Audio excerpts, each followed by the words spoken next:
শেষ করে দিয়েছিলাম। এখন রাত্রিবেলা 11:30 বাজে। ভাবলাম বাকি কথাগুলো তোমাদের বলি। আসলে আমার বলার জায়গাটা নেই। মা বাবা না থাকলে মেয়েদের বলার জায়গা থাকেও না। আর আমার তো এমনিও আগে থেকে ছিল না, কারণ মায়ের কথা তো বললামই। মাকে কোনো দিনই আমি কষ্ট দিতে চাইনি। এখন আমার বলার জায়গা এটাই। সেই কারণেই আমি বললাম যে তোমাদের আবার করে আমি ব্লগটা চালু করলাম, যাতে আমার মনের কথাগুলো আমি বলতে পারি। নাহলে চ্যানেল তো আমার অনেক দিনকার, সেই ইউটিউবের প্রাককালেই বলতে পারো আমি ইউটিউব চ্যানেল খুলেছি, কিন্তু সেইভাবে সিরিয়াসলি আমি করতাম না। কিন্তু আস্তে আস্তে বয়সের সঙ্গে সঙ্গে দেখেছি, আমাদের হয়তো সবারই, তোমরাও আমার সঙ্গে মেলাতে পারবে, বলার জায়গা থাকে না। আর আমাদের দুঃখটা বলতে গেলে হয়তো লোকে সেটা আনন্দের খোরাক হয়, সেটা আস্তে আস্তে বয়স বাড়লে বোঝা যায়। আর ভেবেছিলাম যে বলবো না, পরে ভাবলাম যে না, আমরা ভদ্রতা করে ভাবি আমাদের সম্মান, বলবো না, চেপে থাকবো। কিন্তু অসভ্য লোকেরা এই সুযোগটাই নেয়। ওরা ভাবে আমরা দুর্বল, আমরা কিছু করতে পারি না, আমরা আরো বাড়িয়ে যাই। আর বাবুই বড় হওয়ার সাথে সাথে সমস্তটা ও সামনে থেকে দেখেছে। আমার কষ্ট, আমার লড়াই, আমার বেঁচে থাকার লড়াই, আমার অস্তিত্ব টিকিয়ে রাখার লড়াইটা আমাকে এখানে করতে হয়েছে। এক সময় বলছি দিশাহারা হয়ে যেতাম। আর বাবুয়ের বাবাকেও আমি কিছুই বলতাম না, কারণ ওই আমার মায়েরই মতো কিছুটা মানসিকভাবে ভীষণ দুর্বল। তো একটা দুর্বল মানুষকে আরো কেন দুর্বল করি। তাই তখন ভেবেছিলাম নিজে নিজেই সব সহ্য করি। আমার জীবন, আমার লড়াই, আমাকেই লড়তে হবে। কাকেই বা বলবো, কার কাছেই বা যাব, আমার তো কেউ নেই। তো বাবুই হওয়ার 1 বছর পরে মাও মারা যায়। ব্যাস, আমার পুরো জায়গায় খালি হয়ে গেল। তখন ওই বাবুই আমার সম্বল। আস্তে আস্তে ও বড় হতে হতে সমস্তটাই দেখেছে। সেই জন্যেই বোধহয় অনেকখানি ও আমাকে বোঝে।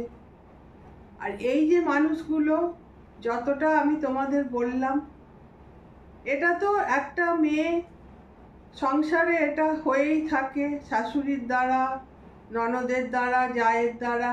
আমাদের বাঙালি পরিবারে মেয়েরাই মেয়েদের প্রধান শত্রু, এটা বলতে কোনো বাধা নেই। মেয়েরাই মেয়েদেরকে হিংসে করে, শুধু শ্বশুর বাড়িতে নয়, বাপের বাড়িতেও হুদু হুদু এরম দেখতে পাবে যে কেউ বেড়ে গেলে কোনো মেয়েই তাকে টেনে নামানোর চেষ্টা করছে, অকারণে অপমান করার চেষ্টা করছে। তো শ্বশুর বাড়িতে হয়েছে, এই ঘটনা পর্যন্ত স্বাভাবিকই ছিল। এটা হয়েই থাকে আর কি, মেয়েদের এটা সহ্য করতেই হয়। তো যে সহ্য করে, যে যেরম মেয়ে আর কি। আমি হয়তো সেরমই মেয়ে যে আমাকে সহ্য করতে হয়েছে। কিন্তু এতটা সহ্য করার পরেও যতদূর তোমাদের বললাম, আমি কিন্তু এই বাড়ির একটা মানুষকে অসম্মান করিনি, দূরে ঠেলে দিইনি। তারা যাই করেছে আমাকে,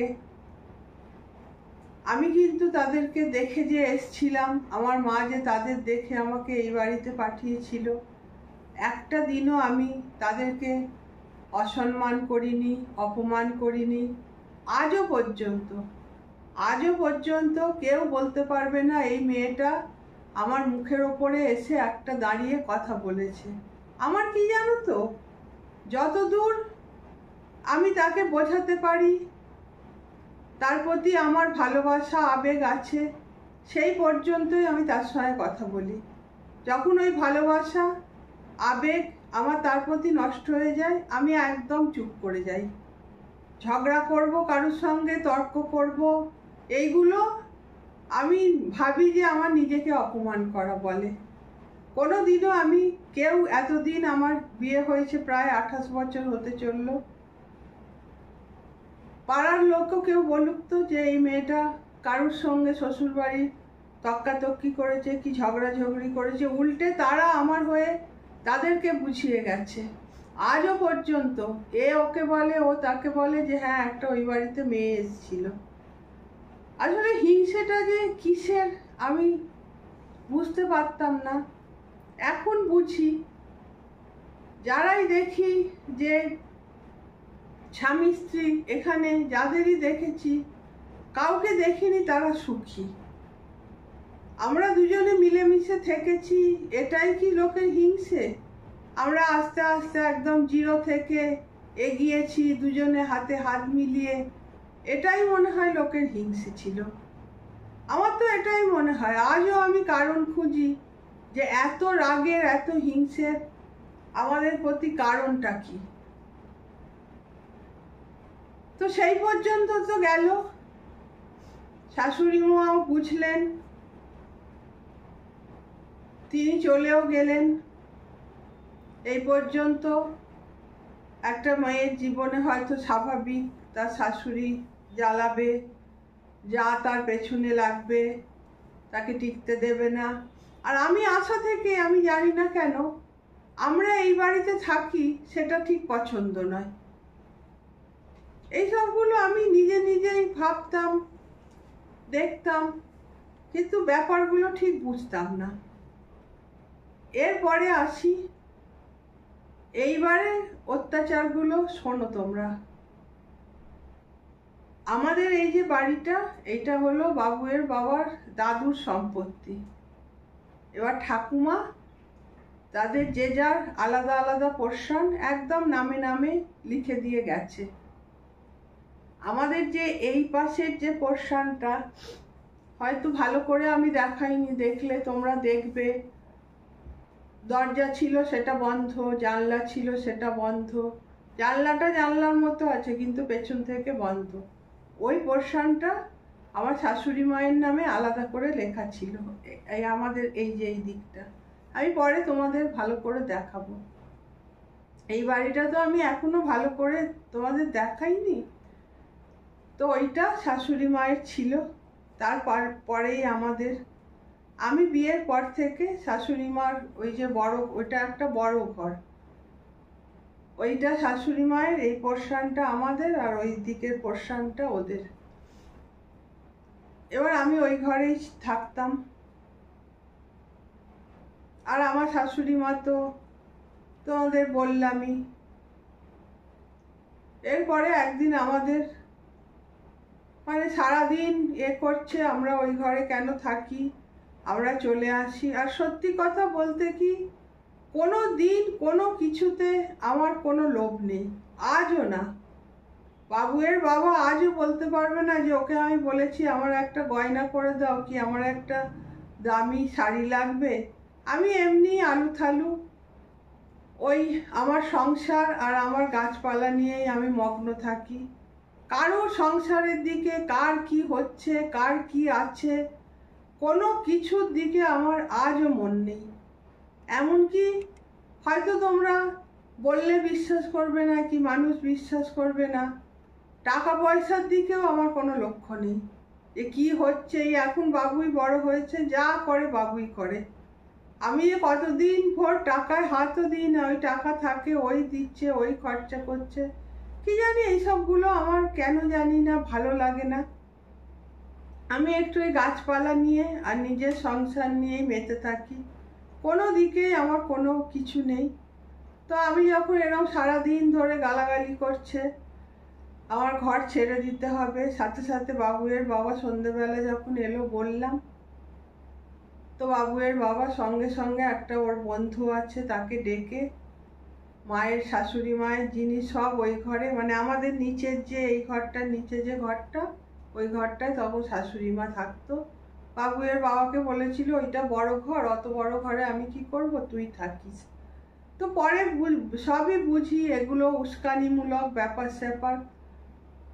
তো সাথে সাথে তো আমরা এই ঘরে চলে এলাম, ছোট্ট ভাঙা দুটো ঘর, সেই ঘরেই বাবুই হয়েছে। কি নিদারুণ কষ্ট করেছি সেটা আমি জানি, আর বাবুয়ের বাবা জানে, আর কেউ জানে না।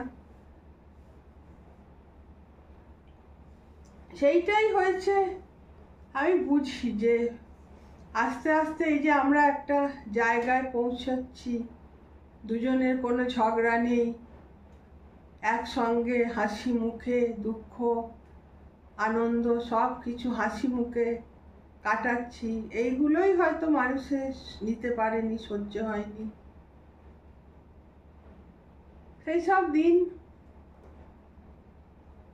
যাই হোক, তারপরে তো শাশুড়ি মা যাই হোক বুঝলো, হলো, আমরা ওই ঘরেই থাকতাম। আস্তে আস্তে নিচটা করলাম, তারপরে ওপরটা শুরু করলাম। একদিনে হয়নি গো, অনেক দিন আমাদের এই বাড়িটা সময় লেগেছে। আমি বলেছি এই বাড়িটা হলো আমার আবেগ, এই বাড়ির প্রতিটা ইট গাঁথা হয়েছে আমার সামনে, তাই এই বাড়ির প্রতি অন্য রকমের টান। তারপর শাশুড়ি মাও চলে গেলেন,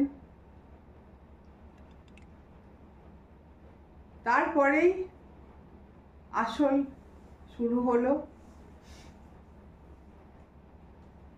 কিন্তু এত কিছু করার পরেও ওর দাদার বউ, তার জন্যে আমি নিজেকে নিঃশেষ করে দিয়েছি।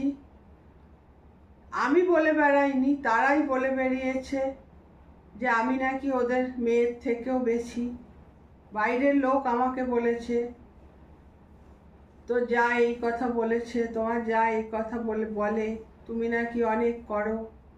রাতের পর রাত, দিনের পর দিন তাদের মেয়ের বিয়ে, সমস্ত কিছু তখন এই আমি আর আমার বর। এরপরে হঠাৎই আমার ভাসুর মারা যায়। তারপরেই মেয়ে আর মা মিলে ঠিক করে ওদের বাড়িটা বিক্রি করে দেবে। বাড়িটা বিক্রি করে দেবে তাতে আমাদের কোনোই আপত্তি নেই, জয়েন্ট প্রপার্টি, বিক্রি করতেই পারে। ওর দাদা বেঁচে থাকতে থাকতেই আমরা জানতে পারি যে মায়ের ঘরটা ওর দাদা কবে লিখিয়ে নিয়েছে, সেটা আমরা ঘুণাক্ষরেও জানি না। এই কথাটা শোনার পর থেকে বাবুয়ের বাবা আর ওদের সঙ্গে কথা বলে না। ওর একটাই মনে কষ্ট যে আমরা যেহেতু ওদের সঙ্গেই থাকতাম, যে এত বছর আমরা ওদের সঙ্গে থেকেছি, তার মানে ওরা আমাকে নিশ্চয়ই আপন ভাবেনি। এত বড় কথাটা, এত বড় জিনিসটা করলো, মায়ের থেকে লিখিয়ে নিল, তাহলে আমাকে বললো না কেন? আমি কিন্তু বিশ্বাস করো এই নিয়ে আমার কোনোই মাথা ব্যথা ছিল না, কিন্তু ওর মায়ের ঘর তো ওর একটা সেন্টিমেন্ট কাজ করত। আর ও এরকম ভেবেও ছিল যে সামনের দিকটা সুন্দর করে, বাড়ির সামনে যে আমাদের ঢোকার মুখটা, ওখানটা সুন্দর করে গাছপালা লাগিয়ে বসার জায়গা টায়গা করবে। তো লিখিয়ে নেওয়ার পরেও ও একটু বিরক্ত হয়েছিল, রাগ হয়েছিল, কিন্তু আমি বারে বারে ওদেরকে বুঝিয়েছি, নানান রকমভাবে বুঝিয়েছি, যাতে আমার ভাসুর মারা যাওয়ার পরে আমরা যাতে একসঙ্গেই থাকতে পারি, সে যাতে একাকিত্ব ফিল না করে, আমরা বাড়িতে আছি, সেসব নানান রকমভাবে বুঝিয়েছি। বাবুয়ের বাবা কথা না বললেও আমি কথা বলতাম। আমি এরকম কথাও বাবুয়ের বাবাকে বলেছি, তোমাদের সম্পত্তি নিয়ে তোমাদের রাগারাগি, আমার তো কিছু নয়, আর তোমার যদি মনে হয় তাহলে আমি আমার আত্মীয় হিসেবে নয়, আমি পাড়ার লোক হিসেবে তার সঙ্গে কথা বলবো, কিন্তু কথা আমি বলবো, এক বাড়িতে থেকে কথা না বলে আমি থাকতে পারবো না। এইসব বোঝানোর পরে এই যে পাড়া পাশের দুটো বাড়ি আছে, ওরা একদম আমার গার্জেনের মতো, আমাদেরই বলতে গেলে। বহুদিন যাবৎ বাবুয়ের বাবাদের সঙ্গে ওদের একই সময়ে, মানে অনেক বছর ওরা আছে, সব কিছুতেই ওরা আসে। তো আমি একদিন ওদেরও ডেকেছি যে আমি তো কথাগুলো বলছি, ওরা হয়তো তোমাকে একরকম ভাবে বলছে, আমরা একরকম ভাবে বলছি, একবার এসো। তো সবাই মিলে বসে একবার আলোচনাও হলো। তো আমিও বাবুয়ের বাবাকে মায়ের যে ঘরটা লিখিয়ে নিয়েছে বুঝিয়েছিলাম যে দাদাকে দিয়েছে, তো কি হয়েছে, দাদা বড়। তখন বাবুয়ের বাবা বললো, আমি তাহলে ওই দিকে ঠিক আছে, দাদাকে দিয়েছে, ওদের সঙ্গে কথা বলো, আমি তাহলে ওই পোর্শনটা কিনে নেব। আর ওরাও মা মেয়ে তখন বাড়িটা বিক্রি করে দেওয়ার কথাই ভাবছে। তো আমি আমার বাবুয়ের বাবা তখন এই যে গ্রামে একটা বাড়ি করব, তখন আমি ওকে বললাম যে তুমি তো এরকম জায়গা কিনবে বলছো, তাহলে ওরাও তো বিক্রি করবে বলছে, তাহলে কিনে নাও, তাহলে বাড়িটা বাড়ির মতো থাকবে, ওরাও বাড়িতেই থাকবে। সে নানান রকম প্রস্তাব, এখন বলতে গেলে কত বড় ভিডিও হয়ে যাবে জানি না। আমি মোটমাট চেয়েছিলাম যে একটা সুষ্ঠু যাতে ব্যবস্থা হয়ে বাড়িটা বাড়ি থাকলো, ওরাও বাড়িতে থাকলো, মেয়েটা আছে সেও আসা যাওয়া করলো। এইভাবে মায়ের ওই ঘরটাও বলেছিল ও ঠিক আছে কত দাম বলো কিনে নেব। ওদের তখন প্রস্তাব হলো ওরা ওদের যে জায়গাটা আছে সেটা বিক্রি করবে, মায়ের ঘরটা, শাশুড়ি মায়ের ঘরটা বিক্রি করবে না, ওর মা ওই দিক থেকে এই দিকে এসে থাকবে, আর ওরা ওই দিকটা বিক্রি করে দেবে। এখন বুঝি উদ্দেশ্যটা হলো যে কোনোভাবে আমাদের আটকে দিয়ে পরবর্তীকালে যাতে বাড়িটা, আমরা যেহেতু মাঝখানে আছি, পরবর্তীকালে যাতে বাড়িটা ফ্ল্যাট করা যায়, আমরা চারিদিক দিয়ে চেপে গিয়ে আমরা বাড়িটা ছেড়ে দেব। আসল উদ্দেশ্যটা ছিল এটাই। তো ওরা দেয়নি। যখন কোভিড মানে মারাত্মক লেভেলে বাড়ির লোকের কাছে যাচ্ছে না, সেই সময় এইসব অভদ্র লোকেদের না লোকও জুটে যায়, অদ্ভুত লাগে আমার। এত লোক আসছে ওদের বাড়িটা দেখতে, তক্ষুনি ওদের বাড়িটা বিক্রি করে দিতে হবে। আর তখন প্রত্যেকটা লোকই ভয়েতে আছে। বাবুয়ের বাবা তো মারাত্মক ভয়ে ছিল, আমরা তো মানে ঘর থেকে বারান্দাটাতেও বোধহয় বেরোতাম না, এরকম একটা সিচুয়েশন। তখন প্রচুর লোক নিয়ে আসছে, ওদের বাড়িটা বিক্রি করবে, মায়ের ঘরটা মিস্ত্রিও লাগিয়ে দিল। যাই না, আমরা এগুলো পারি না, আমরা ডাকলে হয়তো আসবেও না, কিন্তু ছোট লোকরা ডাকলে সবাই কিন্তু রেডি থাকে। সেই ওই লেভেলের লোক প্রচুর আছে আসলে। ওই বলে না, যখন সৎ লোকের সঙ্গ কম আর অসৎ লোকের সঙ্গে প্রচুর ভিড় থাকে, ব্যাপারটা ওরমই। তো এইসব করাকালীন বাবুয়ের বাবা, আমিও বুঝিয়েছি, তখন আমি তো কথা বলতাম, আমি বুঝিয়েছি যে কেন এরকম করছিস, দাঁড়া কদিন যাক, এই সিচুয়েশনটা কাটুক, তারপরে নয় বিক্রি করবি। সে হবে না, মা মেয়ে তক্ষুনি বিক্রি করবে। আর এই কমন প্যাসেজটা যেহেতু আমাদের দুজনেরই, তখন একটা জয়েন্ট প্রপার্টি থাকলে মানুষকে তো মেনে নিয়ে চলতে হয়। যুক্ত বলতে ওই জয়েন্ট মানে প্যাসেজটাই, আর কিছু না, আমাদের একদম টোটালি আলাদা, শুধু দেয়াল হয়তো, দেয়ালগুলো কমন। তো হলো না, তখন বাবুয়ের বাবা ওই জয়েন্ট যে রাস্তাটা আমাদের, ও তখন মারাত্মক ভয় পাচ্ছে। ও তখন ওই রাস্তাটা 3 মাসের জন্য একটা ইনজাংশন করে যে আমার ও সত্যি সেটা ভয়েরই সিচুয়েশন ছিল, কে কোথায় থুতু ফেলছে এগুলো নিয়েই তো তখন মানুষের প্রচুর ভয়।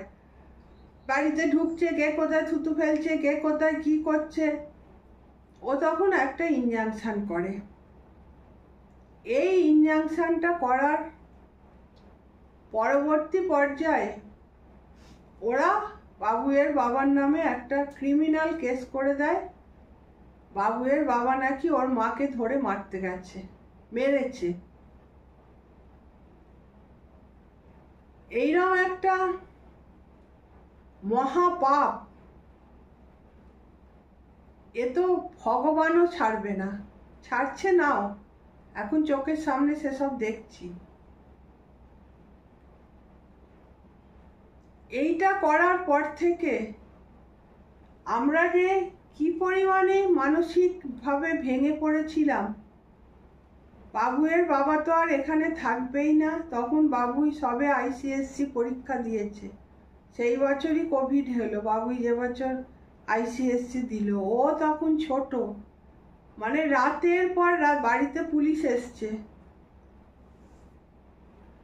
কোনোদিনও তো এইসব সিচুয়েশন আমরা দেখিনি। কি পরিমাণে যে আমরা ভেঙে পড়েছিলাম, কি যে আমাদের তিনজনের ওপর দিয়ে গেছে, সে শুধু আমরা জানি। এইটা হওয়ার পর থেকে বাবুয়ের বাবা আর এখানে থাকবে না। আর আমি সেই পর্যন্ত ওদের সঙ্গে কথা বলেছি, বুঝিয়েছি, সমস্ত কিছু, ওদের ঘরেও যেতাম, ওদের সেবা যত্ন ওর মায়ের মানে ওর বৌদির করেছি। এরপর থেকে আমি পুরো টোটালি চুপ করে গেলাম যে না, এই কালচারের লোকের সঙ্গে আর কথা বলা নয়। এইটা হওয়ার পর থেকে মানে আমরা ভাবতে পারিনি যে বাবুয়ের বাবার নামে কেউ এইটা বলতে পারে, করা তো দূরের কথা। এদিকে পুলিশ এসছে, এদিকে ওরা বাড়িতে নেই কেউ, কিন্তু ওর মায়ের তখন পা ভেঙে গেছে, নিয়ে চলে গেছে। পুলিশ এসে বলছে এরা করেছে, এরা কোথায়? আমি যে এরা তো এখানে থাকে না। পুলিশ এসে হাসছে। বাবুয়ের বাবা থানায় গেছে, ওখানকার সবাই, ওইখানেই ও চাকরি করতো তখন, চেনে, তারাও হাসছে। এইসব ফ্যামিলির ব্যাপার কি বলবো বলুন। কিন্তু সেগুলো তো ঠিক আছে, আমরা যে কি মারাত্মকভাবে মানসিকভাবে ভেঙে পড়েছিলাম, যে যাদের সঙ্গে এত বছর আছি তারা এটা মানে করলো কি করে। তারপর থেকেই আমাদের খুব হ্যারাসমেন্ট গেছে, থাকতে পারছিলাম না, কি জানি না কি কারণ, কিছুতেই যেন বাড়িতে থাকতে পারছিলাম না। একবার এই ফ্ল্যাটে ভাড়া চলে যাচ্ছি,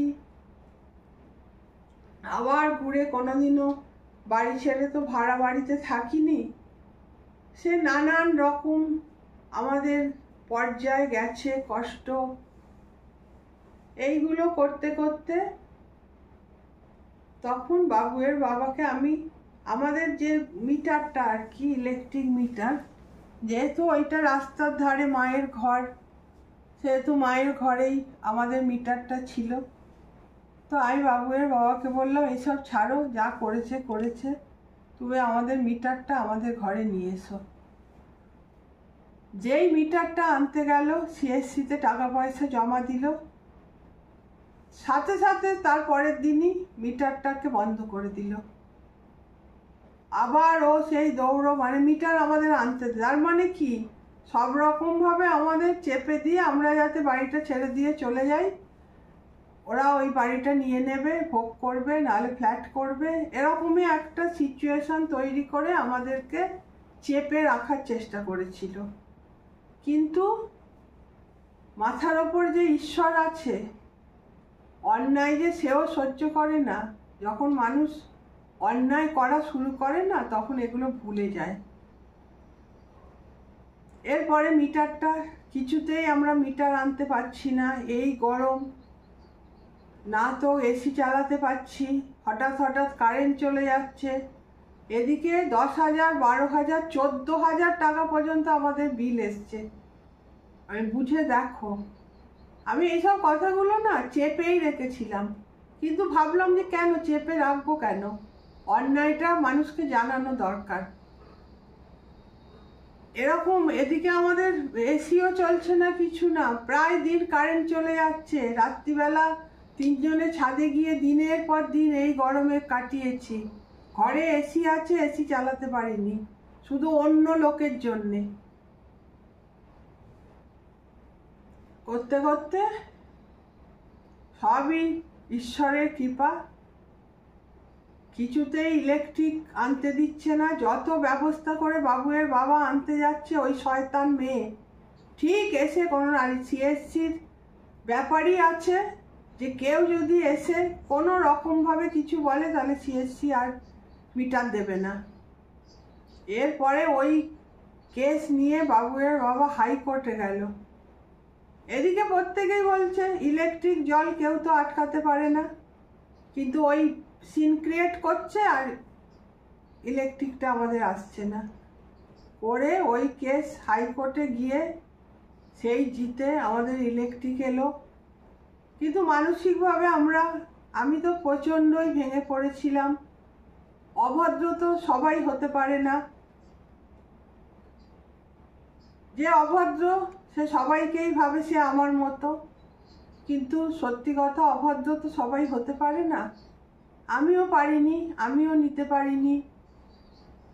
যে মানুষটাকে মায়ের জায়গায় বসিয়েছিলাম, সত্যি কথাই কি এতটাই আমার থেকে সে বয়স্ক, আমি তাকে মায়ের জায়গায় বসিয়েছিলাম। এত কিছু অত্যাচারের পরেও যে কথাটা আমি বাবুয়ের বাবাকে বলিনি, সেই কথাটা ওনাকে গিয়ে বলতাম। আসলে তখনও আমি বুঝতে পারিনি যে ওনার দ্বারাই যে এগুলো হচ্ছে, শাশুড়ি যে ওনার দ্বারাই উদ্বুদ্ধ হয়ে আমার পেছনে এরম করছে, আমি তো এগুলো তখনও বুঝতে পারিনি। দিয়ে তারপরে আমিও ভীষণভাবে মানসিকভাবে ভেঙে পড়েছিলাম। তখন আর এই বাড়িটা মানে বিষের মতো লাগতো যেন আমাদের কাছে, মনে হতো কবে এখান থেকে চলে যাব, এইরকমই একটা সব নিয়ে সিচুয়েশন তৈরি হয়েছিল। সেই জন্যই আমরা চলে গিয়েছিলাম যে ওখানে গিয়ে ভালো থাকবো।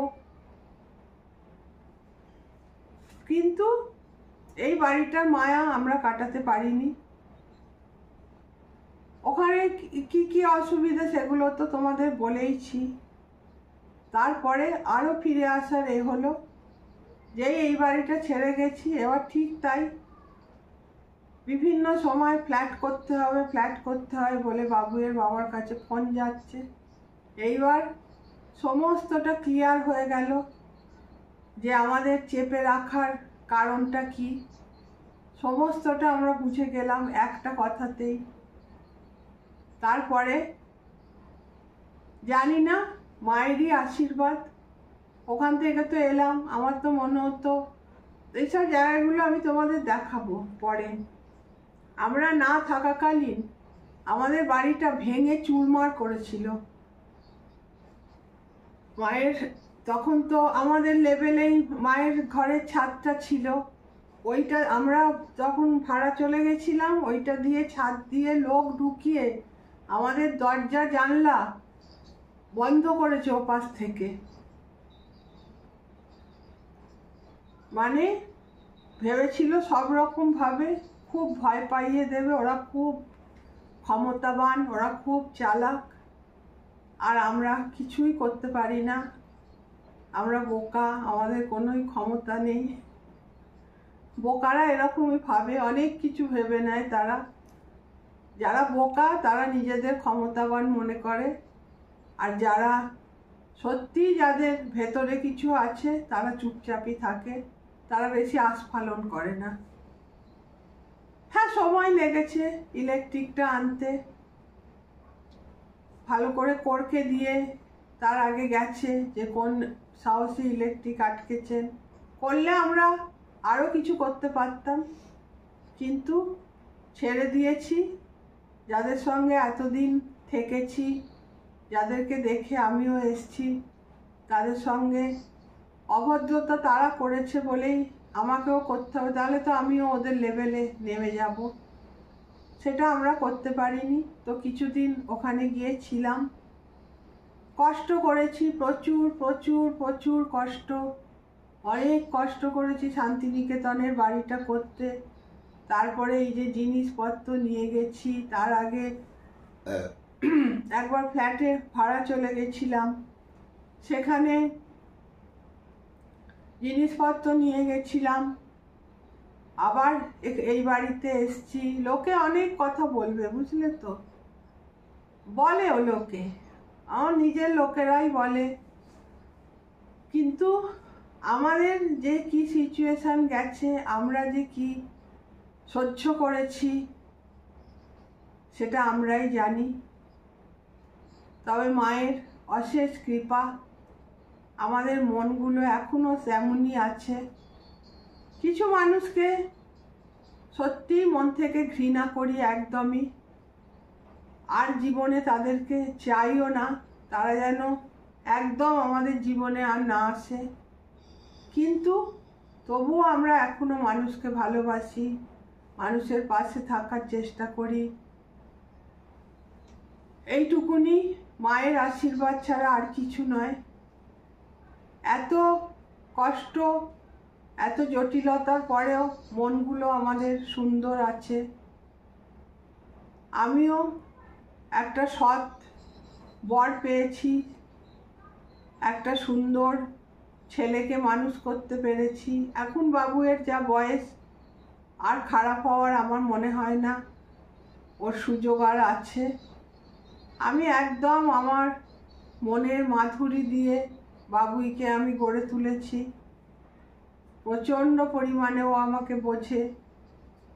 এর থেকে পাওয়ার মনে হয় আর বেশি কিছু নেই। অনেক পেয়েছি, যা চাইনি, কোনোদিনই আমি কিছু চাইনি। যখন অল্প ছিল তখনও যেরকম খুশি ছিলাম, এখন ঠাকুরের দয়ায় সচ্ছলতা এসছে, এখনো একই আছি। আমার কোনো সাজগোজ পরিবর্তন কোনোদিনই দেখবে না। আমি এরকমই একটু আলুথালু, নিজের মতো নিজে থাকতে ভালোবাসি। সাজগোজ সবই আমি নিজের মতো করে করি। কে আমায় দেখে সুন্দর বলবে সেই রকমভাবে আমি চলি না। এটুকুই পাওয়া। আর ঠাকুরকে বলবো, মাকে বলবো, আমরা যেন সৎ পথে চলতে পারি।